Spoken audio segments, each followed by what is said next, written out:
36 second Ahmedabad से London के लिए उड़ा बोइंग ड्रीम लाइनर 787 विमान इतनी ही देर हवा में रह पाया और इसके बाद एक हॉस्टल के ऊपर जाकर क्रैश हो गया। कुल 260 लोग इसमें मारे गए, 230 पैसेंजर्स और 12 क्रू मेंबर्स इसमें शामिल रहे। बाकी 19 लोग क्रैश साइट पर थे। लेकिन अमेरिकी media house wall street journal कुछ आरोप लगा रहा है। 17 जुलाई को पब्लिश रिपोर्ट में आशंका यह जताई गई कि विमान के पायलट कैप्टन सुमित सबरवाल ने दोनों इंजन्स में फ्यूल की सप्लाई को रोक दिया था और फ्लाई इससे प्रभावित हो गई। अब सवाल यह है कि क्या वाकई ऐसा हुआ या टेक्निकल गड़बड़ी की वजह से पायलट की गलती बता करके पल्ला झाड़ने की कोशिश हो रही है, क्योंकि इसके पीछे करोड़ों अरबों करोड़ों रुपए की एक बड़ी कंपनी है, विशालकाय कंपनी, बहुत भारी भरकम ये कंपनी है जो प्लेन्स बना रही है।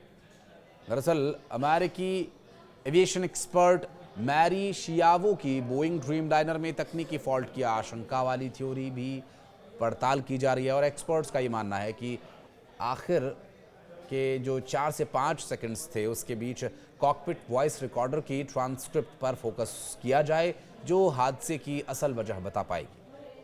नमस्कार, मैं हूं आशीष त्रिपाठी आपके साथ और अहमदाबाद प्लेन क्रैश से सामने आई मीडिया रिपोर्ट्स को लेकर अमेरिकी एजेंसी ने सावधान रहने की सलाह दी है। दरअसल US national transportation safety board यानी NTSB की अध्यक्ष जेनिफर होमेंडी ने कहा जो बातें सामने आई हैं वो सिर्फ अटकलें लगाने वाली है। भारत की विमान दुर्घटना जांच ब्यूरो AAIB ने अपनी शुरुआती रिपोर्ट जारी की है और इस तरह की जांच में समय लगता है। होमेंडी ने ये टिप्पणी अमेरिकी अखबार वॉल स्ट्रीट जर्नल की रिपोर्ट को लेकर की और 3 दिन पहले जारी इस रिपोर्ट में दावा यह किया गया कि विमान के कैप्टन सुमित सबरवाल ने इंजन में फ्यूल की सप्लाई को रोक दिया था। 12 जून को अहमदाबाद से लंदन जा रही फ्लाइट AI 717 टेक ऑफ के 32 सेकंड्स के बाद एक मेडिकल हॉस्टल की इमारत पर जा गिरी। इस हादसे में 270 लोगों की मौत हो गई थी। वॉइस रिकॉर्डिंग से पता चला कि बोइंग विमान उड़ा रहे को पायलट ने सुमित सबरवाल से पूछा कि आपने फ्यूल स्विच को कट ऑफ पोजीशन में क्यों कर दिया, और ये सवाल करते समय को पायलट हैरान थे। उनकी आवाज में हैरानी महसूस हो रही है और काफी घबराए हुए महसूस किए गए, जबकि कैप्टन सुमित बहुत शांत लगे। भारतीय पायलट महासंघ यानी FIP के अध्यक्ष कैप्टन CS रंधावा ने NTSB के इस बयान का स्वागत किया और कहा कि इससे पश्चिमी मीडिया को चेतावनी मिलेगी जो बिना पुख्ता आधार के कहानियां छाप रहा है। ये कोई मनोहर कहानियों की किताब नहीं है। हमारी अपनी जांच प्रक्रिया है, हमें अपने अंतिम रिपोर्ट का इंतजार करना चाहिए। रंधावा ने कहा कि FIP ने फ्लाइट AI 171 की दुर्घटना पर पब्लिश रिपोर्ट्स को लेकर अमेरिका की 2 प्रमुख मीडिया संस्थाओं वॉल स्ट्रीट जर्नल और रॉयटर्स को कानूनी नोटिस भेजा है। संघ का यह आरोप भी है कि ये दोनों मीडिया संस्थान बिना पुष्टि के भ्रामक और गलत सूचनाएं जारी कर रहे हैं, जिससे मृत पायलटों की प्रतिष्ठा को नुकसान पहुंच सकता है। रंधावा ने कहा कि कानूनी प्रक्रिया औपचारिक रूप से शुरू कर दी गई है। उन्होंने ये बताया कि WSJ और रॉयटर्स को भेजे गए ईमेल में साफ कहा गया है कि उनकी रिपोर्टिंग न सिर्फ तथ्यहीन थी बल्कि इससे भारत की विमानन सुरक्षा को लेकर अंतर्राष्ट्रीय स्तर पर गलत धारणा भी बनी है। FIP ने विशेष रूप से रॉयटर्स को यह अपेक्षा जताई कि वो 17 जुलाई को प्रकाशित अपनी रिपोर्ट की समीक्षा करे और उसे संशोधित करे।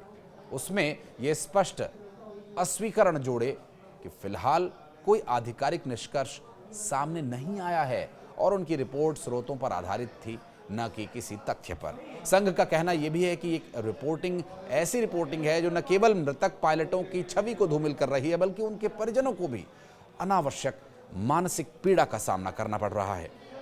इससे पायलट समुदाय का मनोबल भी प्रभावित हुआ है, जो पहले से ही उच्च दबाव में काम कर रहे हैं।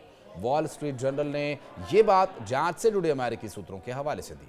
इसके बाद एयरक्राफ्ट एक्सीडेंट इन्वेस्टिगेशन यानी AAIB ने कहा कि सभी लोग अंतिम रिपोर्ट आने का इंतजार करें।